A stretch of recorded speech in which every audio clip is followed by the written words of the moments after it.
All right, what's up, everybody? We're back with more of Avernum 2 Crystal Souls. We are making our journey through the Vahnatai lands now, so let's explore. You encounter a shade. Maybe it's undead. Maybe it's some sort of magical projection. It's clearly watching you. It doesn't attack yet. You walk forward and say hello to the shade. It doesn't respond. You ask what it is. You watch it. It waves hello and bows to you. You wave back, and then it disappears. Strange, it would seem that something is trying to watch you from afar.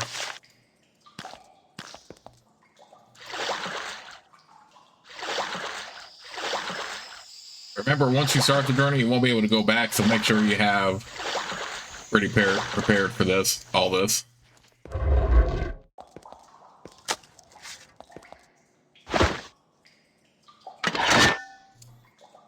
You know what? Ultimately, I think I do like the Razor Disc more than Javelin here. This is a new thing for this game.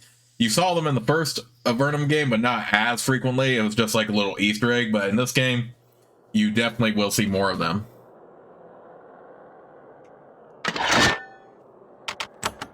Why don't we go ahead and equip these and take these off?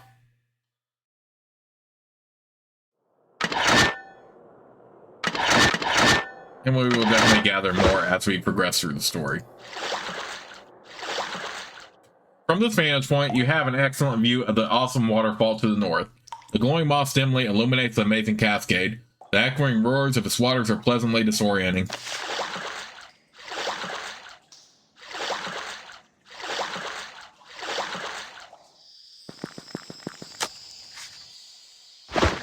Okay, so we found an energy potion too.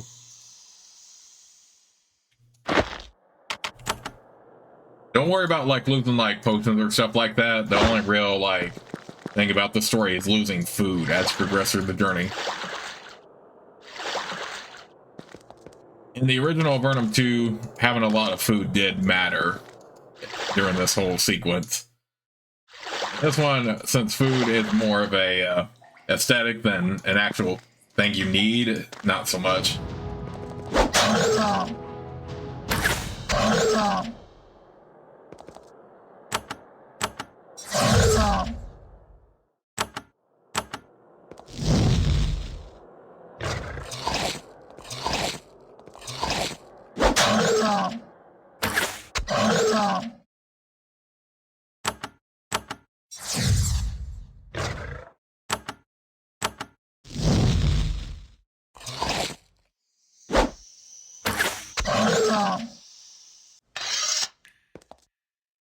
As you walk down the passage, you begin to hear a strange, squeaking, chittering noise.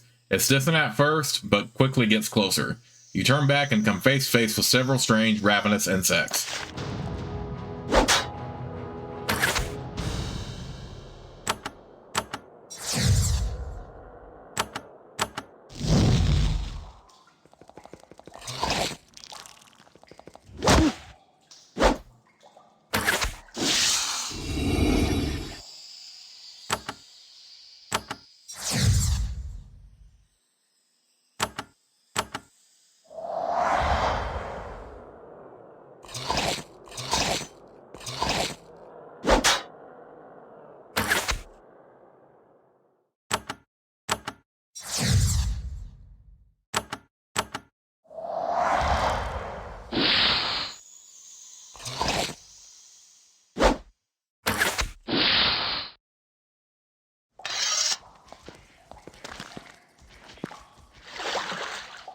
This large, remote stone ledge is filled with jagged, protruding rocks. Maneuvering there will be difficult, but you can manage. At the rear end of the ledge, you can see a tower. Something glows brightly at its base.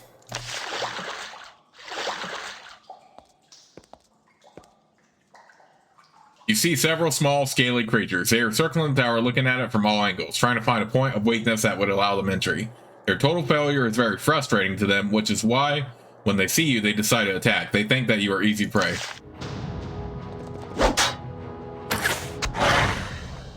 But to be fair, imps are no problem at this point at all.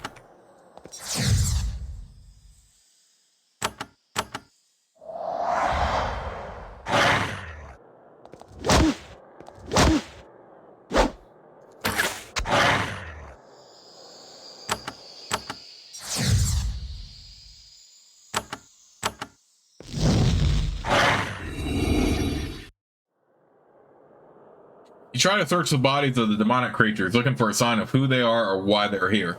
Unfortunately, their bodies start to hiss and melt away the moment they hit the ground. Soon, only rank piles of tarry substance remain.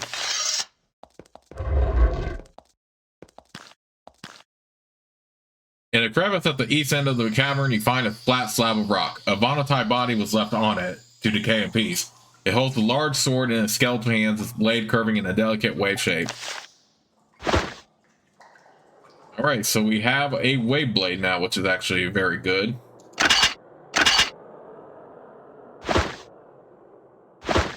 Go ahead and take it. Barrier Tower. You find a stone tower out in the middle of nowhere. It is human architecture, recently built. It is also sealed off. There are no visible entrances. No doors, no windows. Someone has tried to force their way in. The walls and ground are scorched. They didn't even succeed in cracking the stone. To the southeast of the tower, you see a campsite. You might be able to use it to rest. Alright, and if we still have food, we can use the... That is really only the main purpose of food in this game, is if you have it, then if you need to recharge your spell energy, stuff like that, then yeah, you can use this campsite to rest. Now, as far as the tower goes, however, you will not be able to get into it, at least not at this point in time. You can still use the campsite if you need to rest, recharge health, spell energy, stuff like that.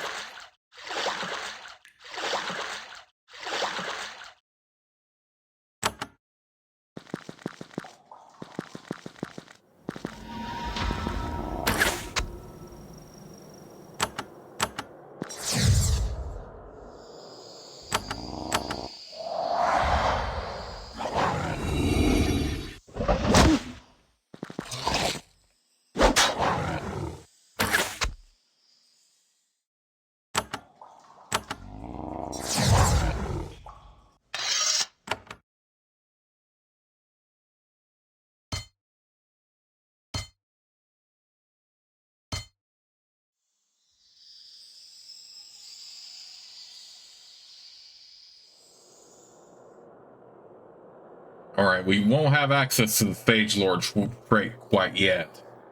But what we can do here is do improve strength twice, it looks like. Well, I'm going to go ahead and do that, take advantage of that.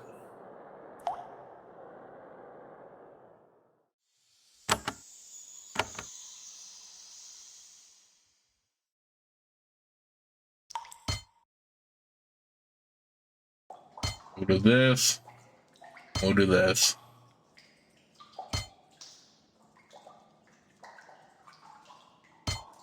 And we'll do sure aim right here.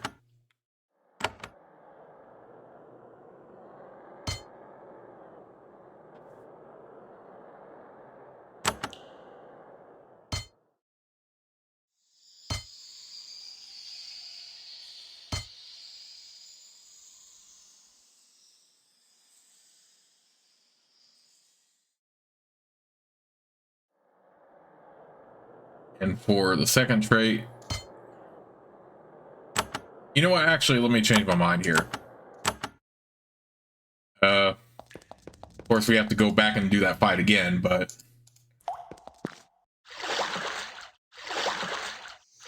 it wasn't too far out anyway.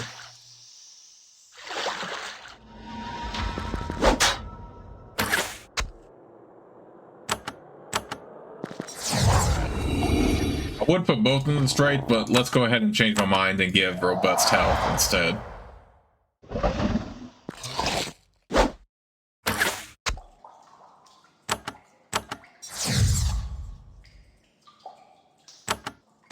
Oh dang, I forgot she has gymnastics, so she can double cast times.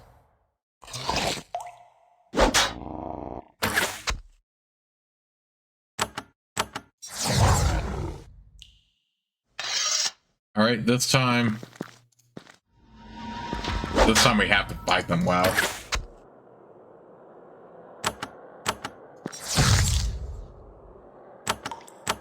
So yeah, sorry about that. I just feel like we could go ahead and stick with double strength, but at the same time, I think it might be best to just stick with robust health for that, for the time being. Cover this.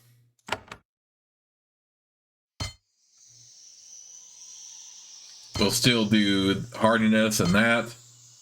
1 into strength, and we'll do 1 into robust health.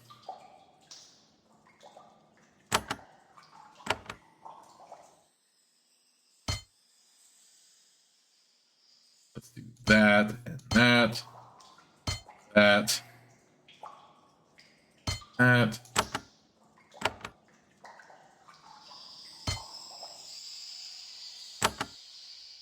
That. That. That. That.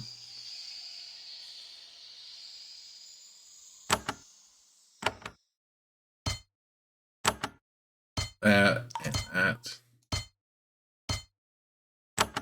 Okay, so I should be in a... should have a little bit more of what I wanted. So yeah. Improved intelligence. Let's go ahead and get them all to robust health, yeah.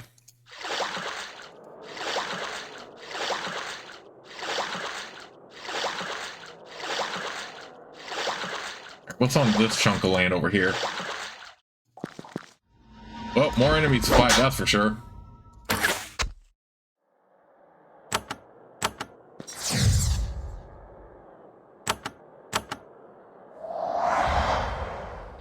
You know, I'm not so surprised that even with our strength increase, Moses still can't hit often quite yet.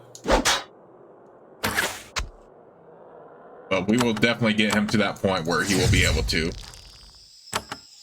We do want him to be able to tank quite a bit at first.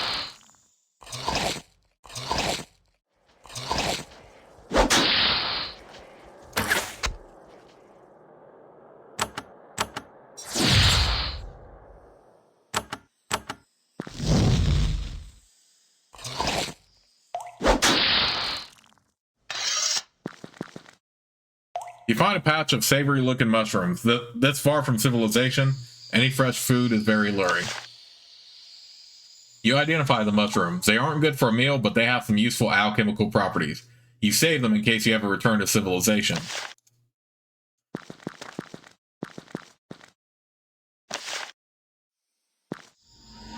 Oh, great.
Alright, same dialogue as before. More herbs. Like I said, though, the only thing you lose while traveling down the rapids, though, is going to be food. So keep that in mind.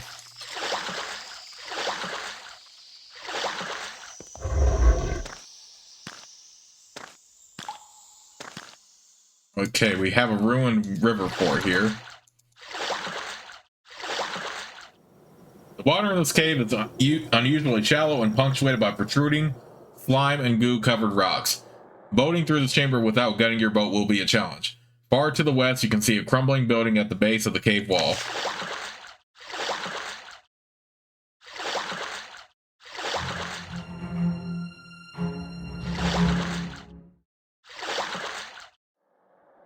Let's go ahead and use the campsite. There is a crude campsite here. Moldy canvas sleeping paths around a rough fire pit. You can't tell whether humans or Vahnatai were here last. It seems quiet and peaceful. You can sit down, eat a meal, and rest for a bit. You've settled down to rest. Few meal and some quiet sleep does wonders to restore you. Okay, so take advantage of that when you can.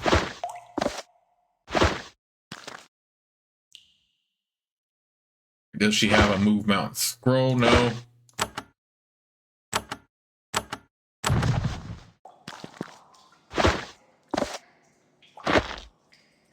But yes, we can definitely grab an herb and move on here.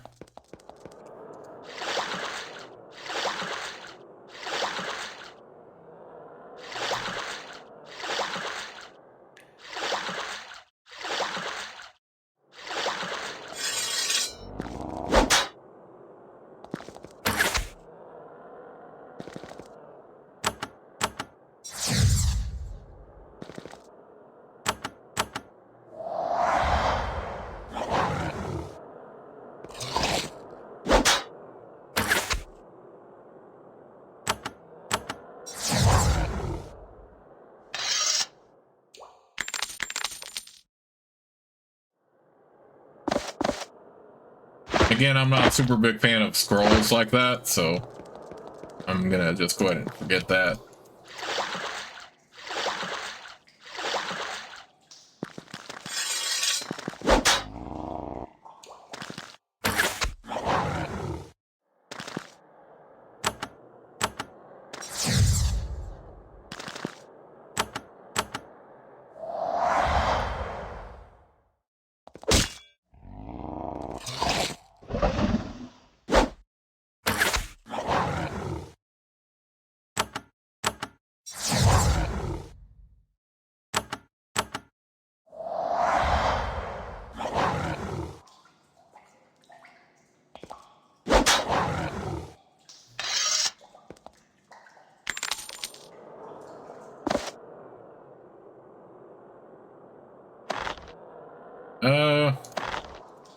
None of this is particularly good. I guess we could put it on her, though.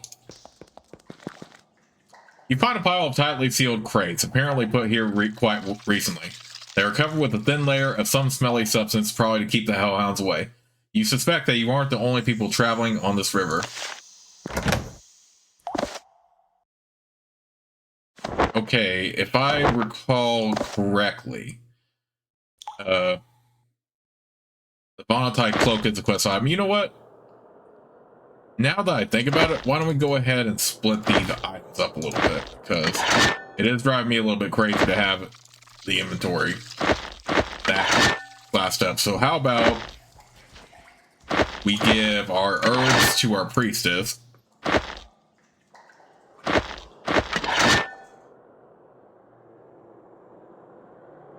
And then for anything that says crafting materials, we'll give to Lazarus to hang on to. Because yeah, this will honestly drive me crazy with how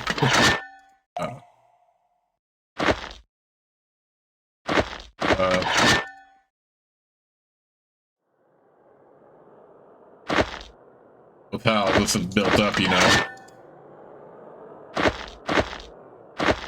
And we'll just save the quest items on Moses.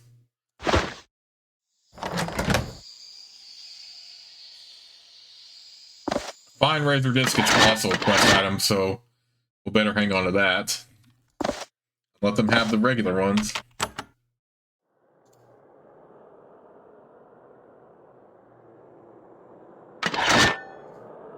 Actually, how much damage? Oh yeah, if we get plenty of Fine Razor Discs, then I guess we can compensate for not having... We can compensate for the quest item still, but it depends on how many Fine Razor Discs there are. This is a crumbling workshop, a ruin. It looks like someone recently tried to explore it. Then the hellhounds caught them. What gets your attention are the odd metal bars littered about. Each is 4 feet long, hexagonal, and made of quality iron. The metal is probably quite valuable back in Avernum. However, the strange shape of the bars is intriguing. You wonder what they were used for.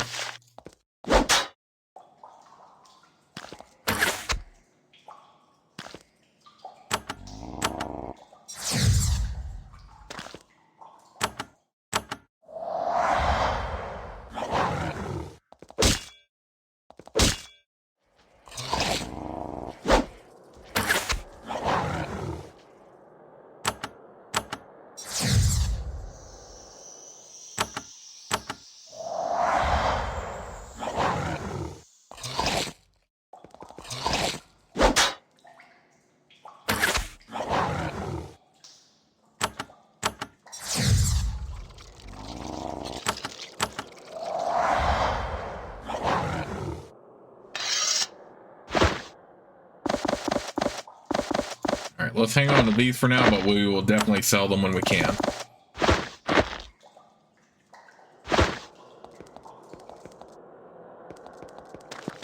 But they are needed to pass a certain part here. Not that we can get to a shop anyway, but you all know what I mean.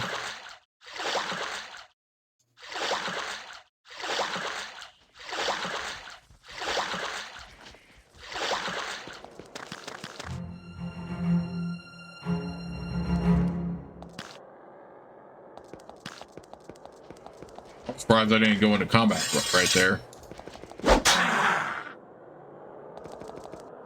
But I am in combat now. I was just trying to explore most of the fort here.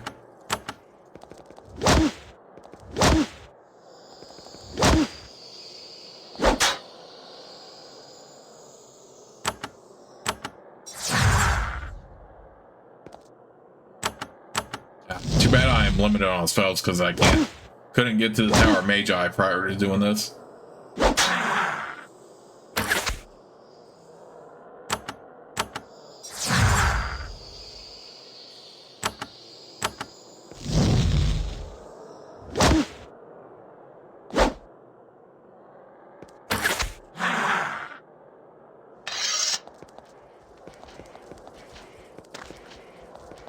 But this is also one reason why I wanted to get some first aid to come with this. This one can be sold, definitely, but... So we can recharge some health after battles.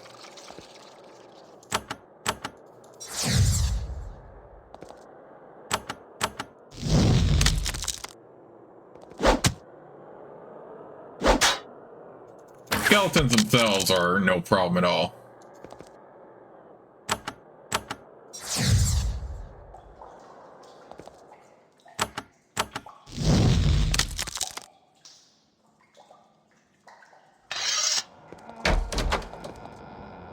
Inside the box is a paper package, carefully wrapped.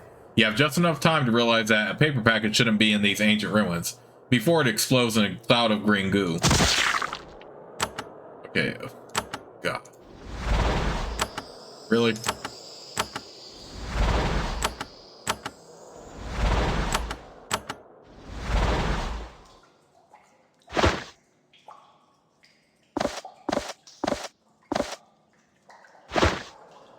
I'm not really worried about the ward too much either. But this could be helpful so we don't have to waste spell energy on it.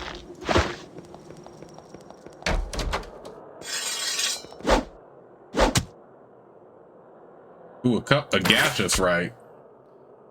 Oh, or white. Not this regular white, but a gaseous one.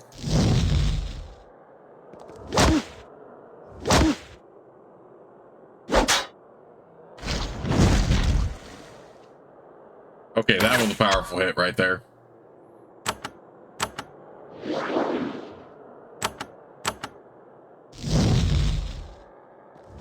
Wow, that ruby skeleton also seems tougher than it normally would be. What the heck?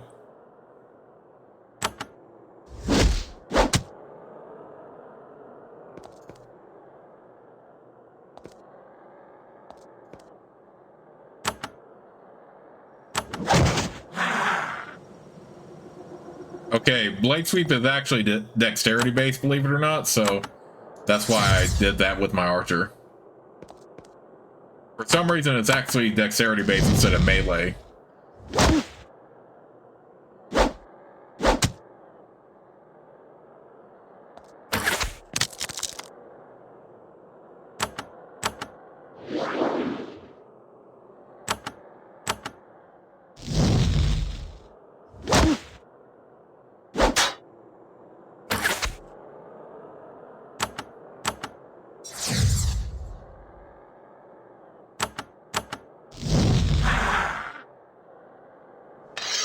Okay, we killed them all then. More razor disc. We'll put that on my 2 thrown missiles users. Girdle of endurance. I don't need that. I'll sell it. There is a massive wheel here. A steel chain is wrapped around it several times.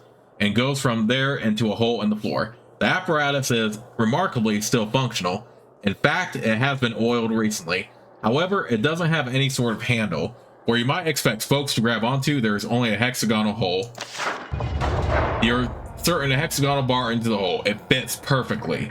Using the bar, you are easily able to turn the wheel. As you do, you hear a clanking noise. It comes from the river outside. A quick inspection reveals that one of the gates is now open. You then sabotage the wheel so that none of your foes can close the gates on you.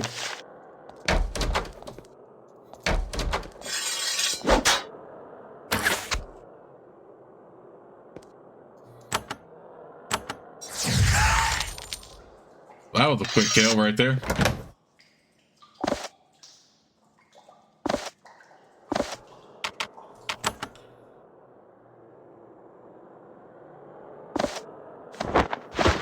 I already have one saved up for a quest, so I'm gonna sell one too.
All right, so far so good.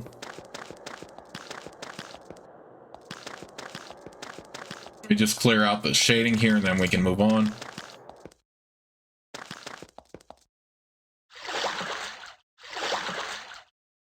A crumbling stone fort straddles the river to the south, blocking your path. The river narrows to a slender channel which runs between the two halves of the fort. It looks like you will need to sail your boat through the fort to continue to the south. You can also enter by land from the west.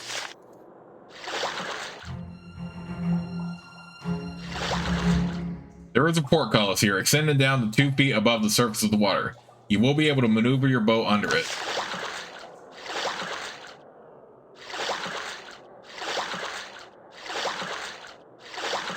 Okay, so we do have to crack that other one open then. The bars of the portcullis to the west have rusted and fallen loose, enabling you to work your way in. There are footprints in the mold on the floor. They are still fresh. Interesting. When you step through the door, you see a small group of Vahnatai lurking by the north wall. You start to greet them, but they immediately reach for weapons. For some reason, these Vahnatai want to kill you. There must be more than one faction of them, and some of them are hostile.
Someone has hollowed out a bowl in the stone pedestal and filled it with the red liquid. It glows slightly and emits wisps of sweet-smelling steam. There is a small clay cup on the floor by the pool. You taste the fluid. At first, it seems like you've made a horrible mistake. Nausea doubles you over. Then, as quick as it came, nausea disappears, replaced by an incredible sense of well-being. You drink refreshing draughts of the fluid.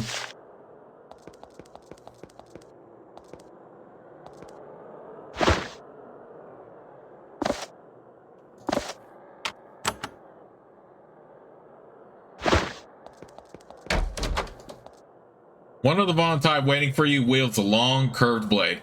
It's a strange sword weapon unlike anything used in Avernum. It's vicious, elegant, and painfully sharp. The Vahnatai warrior waves it at you in a strange pattern. It takes you a moment to realize that the creature is saluting you. Then it says something in a strange tongue and moves to attack.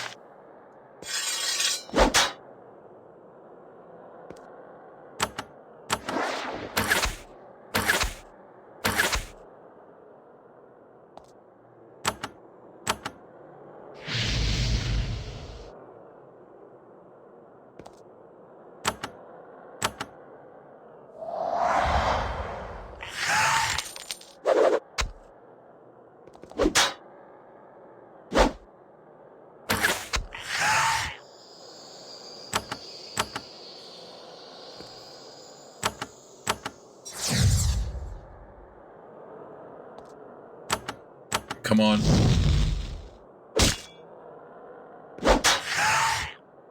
The Vahnatai warrior receives its final wound. It stops attacking. It stands upright, shifting uneasily from foot to foot. After a few seconds, it waves its blade at you again, another one of those strange salutes. It lowers the blade, which slips from its limp fingers to the floor. It collapses a moment later, dead.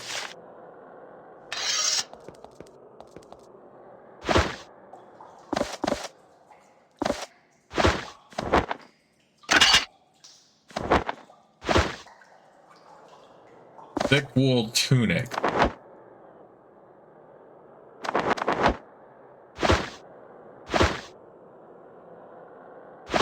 I think a wave blade might be a quest item too, or it might not. I think it was fine wave blade. I'm not sure yet though. I'm pretty sure it is fine wave blade though, instead of just a regular one.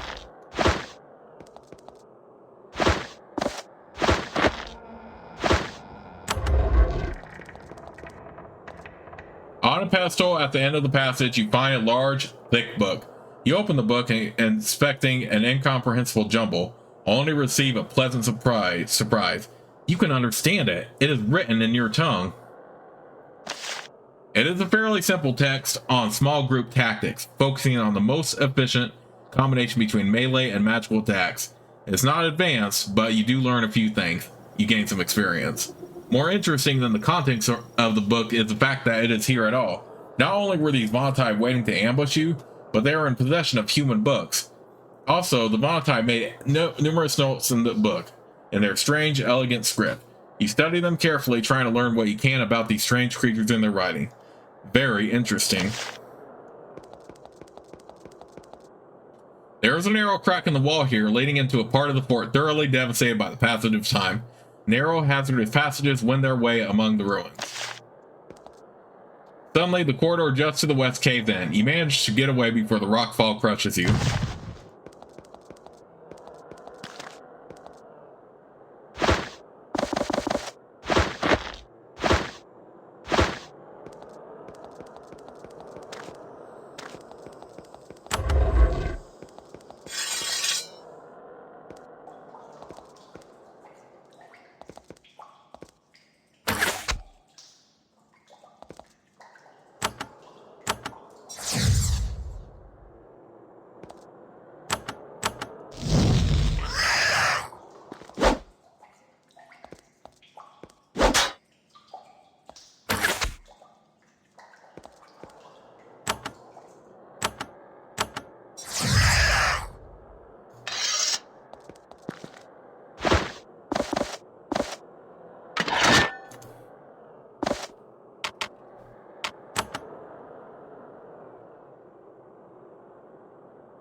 let's go back in here because I do want to see what this one is. All right, battle crystal. That one we'll hang on to.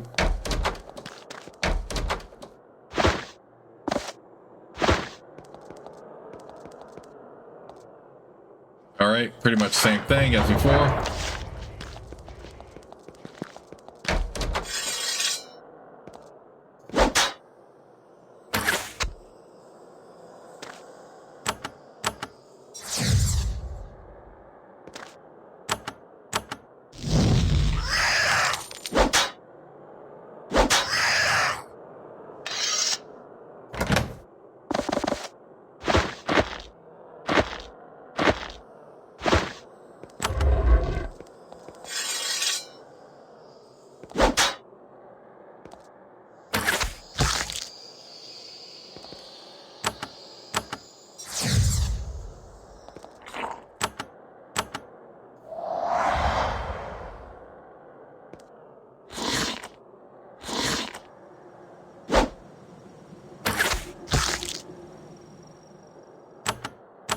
We honestly could just exit, but I like getting the XP and exploring all I can. And it definitely should be important to have found that book anyway.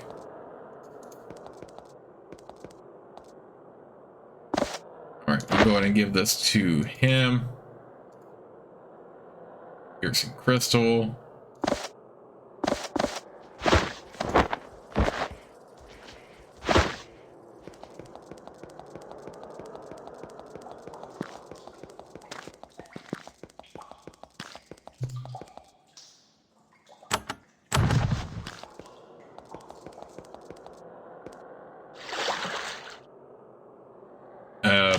Pretty much same dialogue as before.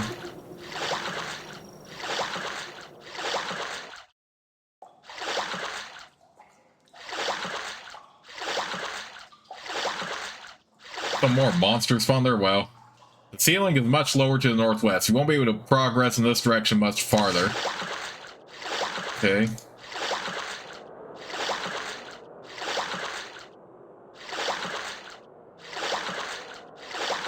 I don't even know what that said. What did that say? Sign says obelisk tips at an extreme angle. Someone recently carved new markings on it, but you can't understand them. Oh, it looks like we lost our mushrooms.